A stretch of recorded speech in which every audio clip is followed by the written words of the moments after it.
ಅದು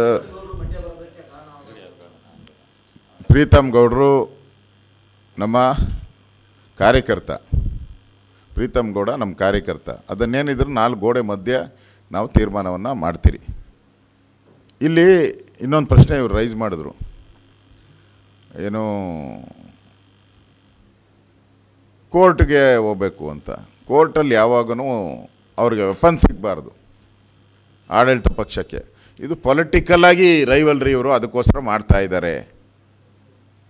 ಪೊಲಿಟಿಕ್ಸ್ ಇರೋದ್ರಿಂದ ನಮ್ಮ ಮೇಲೆ ಆಪಾದನೆ ಮಾಡ್ತಾ ಇದ್ದಾರೆ ಅಂತ ಬೇಲ್ಗೆ ಫಸ್ಟ್ ಅರ್ಜಿ ಕೊಡೋರು ಯಾರು ಅಪರಾಧಿ ಇರ್ತಾರೋ, ಇವಾಗ ಸಿದ್ದರಾಮಯ್ಯ ಇರ್ಬೋದು, ಇನ್ನೊಬ್ರು ಕೊಡ್ತಾರೆ. ಅದಾಗಬಾರ್ದು ಅಂತ ನಾವು ಪೊಲಿಟಿಕಲ್ ಪಾರ್ಟಿ ಯಾರೂ ಹೋಗಲ್ಲ. ಸಾಮಾನ್ಯವಾಗಿ ಹೋಗೋದು ಪ್ರೈವೇಟ್ ಇದರಿಂದನೇ. ಯಾಕೆಂದರೆ ಸಾಮಾನ್ಯ ಪ್ರಶ್ನೆ ಮಾಡಿದಾಗ ನ್ಯಾಯಾಲಯದಲ್ಲಿ ಹೆಚ್ಚು ಅದಕ್ಕೆ ಗೌರವ ಸಿಗುತ್ತೆ. ಆ ದೃಷ್ಟಿಯಿಂದ ನಾವು ಮಾಡ್ತೀವಿ ಅಷ್ಟೇ.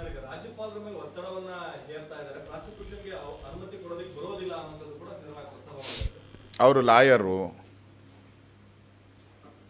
ಆಮೇಲೆ ಮೈಸೂರಲ್ಲಿ ಅವರು ಲಾ ಸ್ಕೂಲಲ್ಲಿ ಪಾಠಗಳು ಮಾಡವ್ರೆ 2 ವರ್ಷ.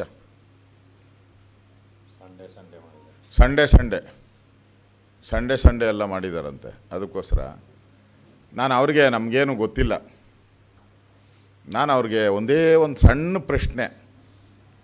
ಕೇಂದ್ರದಲ್ಲಿ ಸೋನಿಯಾ ಗಾಂಧಿಯವರ ಕಾಂಗ್ರೆಸ್ ಸರ್ಕಾರ ಇತ್ತು, ಮನಮೋಹನ್ ಸಿಂಗ್ ಸರ್ಕಾರ. ಆ ಕರ್ನಾಟಕದಲ್ಲಿ ಯಡಿಯೂರಪ್ಪನವ್ರ ಸರ್ಕಾರ ಇತ್ತು. ಯಡಿಯೂರಪ್ಪನವ್ರ ಮೇಲೆ ಒಂದು ಪ್ರೈವೇಟ್ ಕಂಪ್ಲೇಂಟು ಯಾರೋ ಒಬ್ಬ ಪ್ರೈವೇಟ್ ಕಂಪ್ಲೇಂಟ್ ಹಾಕ್ದ.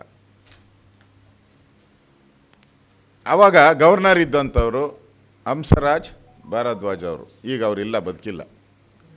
ಅವರು ಪ್ರಾಸಿಕ್ಯೂಷನ್ಗೆ ಪರ್ಮಿಷನ್ ಕೊಡ್ತಾರೆ. ಯಾವ ಕಾನೂನು ಅಡಿಯಲ್ಲಿ ಕೊಡ್ತಾರೆ? ಅದೇ ಅಂಬೇಡ್ಕರ್ ಸಂವಿಧಾನ ಅವತ್ತು ರಾಜಭವನದಲ್ಲಿರೋದು, ಇವತ್ತು ರಾಜಭವನದಲ್ಲಿರೋದು ಅಂಬೇಡ್ಕರ್ ಸಂವಿಧಾನನೇ. ನಿಮ್ಗೆ ಅವಾಗ ಕೊಟ್ಟಾಗ ನೀವೇನು ಹೇಳಿದ್ರಿ?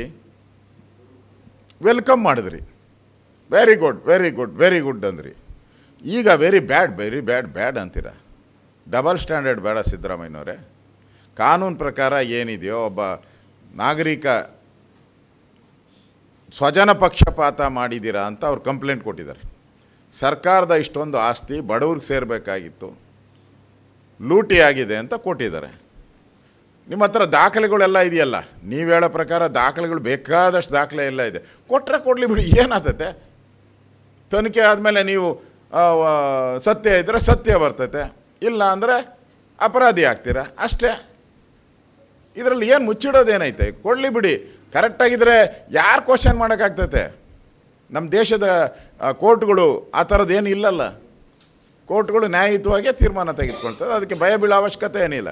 ವಿಧಾನಸಭೆಯಲ್ಲಿ ಚರ್ಚೆಗೆ ಮಾಡಿದ್ರೇ ಅರ್ಧ ಪ್ರಾಬ್ಲಮ್ ಸಾಲ್ವ್ ಔಟಿರೋದು. ನೀವು ಕ್ಲೀನಾ ಅಲ್ಲ ಅಂತ ನೀಟಾಗಿ ಗೊತ್ತಾಗ್ಬಿಡೋದು. ಧನ್ಯವಾದಗಳು.